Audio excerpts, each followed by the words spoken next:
Hello. Question ടാഗിൽ സെൻറ്റൻസിൽ negative words ആയിട്ടുള്ള seldom, hardly, scarcely, rarely, barely, few ഇങ്ങനെയൊക്കെ കുറച്ച് വേർഡ്സ് വരികയാണെങ്കിൽ ടാഗ് എപ്പോഴും പോസിറ്റീവായിരിക്കും. എക്സാമ്പിൾ നോക്കി, few people were present. Okay, ഇവിടെ ഫ്യൂ പീപ്പിൾ നമ്മൾ പറഞ്ഞിട്ടുണ്ടായിരുന്നു ഫ്യൂ വന്നിട്ടുണ്ടെങ്കിൽ ടാഗ് ദേ ആയിരിക്കും വരിക എന്നുള്ളത്. അപ്പോൾ ഇവിടെ ടാഗ് പോസിറ്റീവ് കൂടെ ആയിരിക്കും, വേർ ദേ ആയിരിക്കും ക്വസ്റ്റ്യൻ ടാഗ് വരുന്നത്.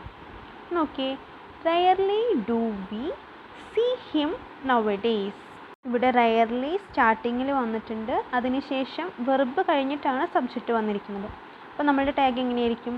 അതിന് അങ്ങനെ എടുത്ത് എഴുതിയാൽ മതി. ഡു വി എന്ന് തന്നെയായിരിക്കും നമ്മളുടെ ക്വസ്റ്റ്യൻ ടാഗ് വരുന്നത്. Few, little, seldom, hardly, neither, never ഇങ്ങനെ വേർഡ്സ് നെഗറ്റീവ് വേർഡ്സ് വരികയാണെങ്കിൽ ടാഗ് പോസിറ്റീവായിരിക്കും. കൂടാതെ വെർബിന് ശേഷമാണ് സബ്ജക്റ്റ്, അങ്ങനെയെങ്കിൽ അതിന് അങ്ങനെ എടുത്ത് എഴുതിയാൽ മതി. ഓക്കെ, ഇവിടെ ഡു വീനെ എടുത്ത് എഴുതിയ പോലെ. ഒരു എക്സാമ്പിളോടെ നോക്കാം. Barely does she feed Har horse. നോക്കിയേ, ഇവിടെ ഡസ് ഷീ ഇതിനെ അങ്ങനെ കോപ്പി ചെയ്താൽ മതി, നമ്മളുടെ ക്വസ്റ്റ്യൻ ടാഗ് കിട്ടും.